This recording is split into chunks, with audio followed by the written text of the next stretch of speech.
Well, hey, Greg, thank you for joining us here. Help us understand emotional intelligence and why this is so important. This is kind of a buzzword right now. Oh yeah, it's a cool thing, we all talk about it, but I got to tell you that I give 15 or 20 instruments on various levels of assessments and doing the various things. And of all the instruments I use, EQ is my primary one.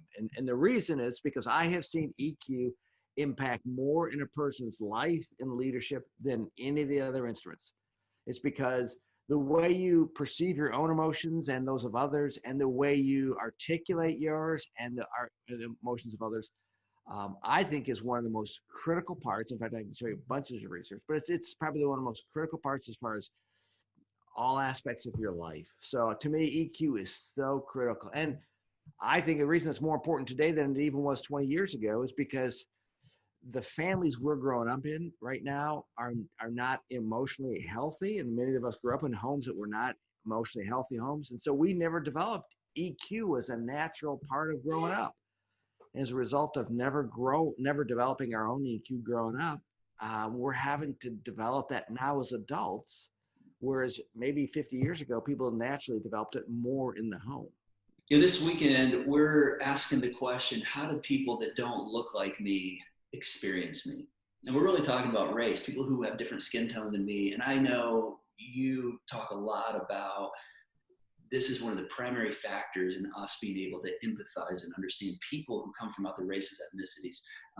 Help us understand that a little bit.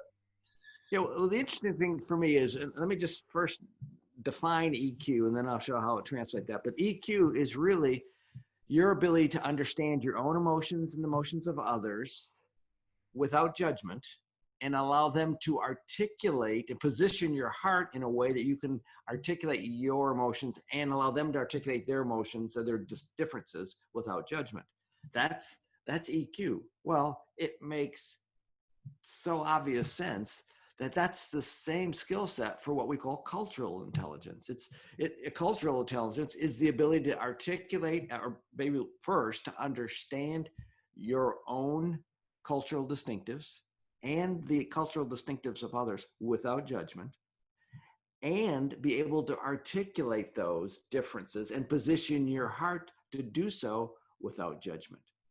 So it's the same skill set. It's just one is focused clearly on emotions, which is a part of the culture, and the other is just more of the cultural distinctives, which is more than emotions.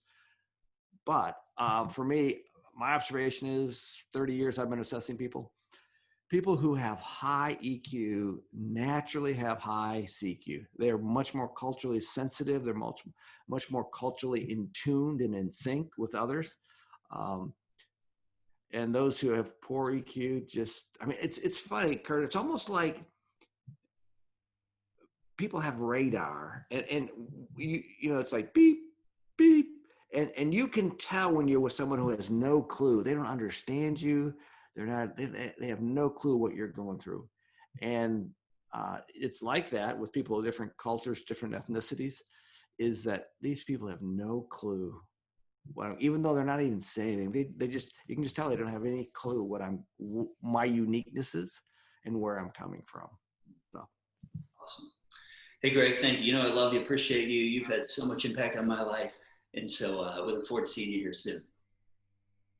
Hey, love you and Julie, and I love the church. I preach there enough. You're not asking me to preach anymore, but I understand it's because I'm getting old. But that's all right. I love you guys anyways. We'll see you.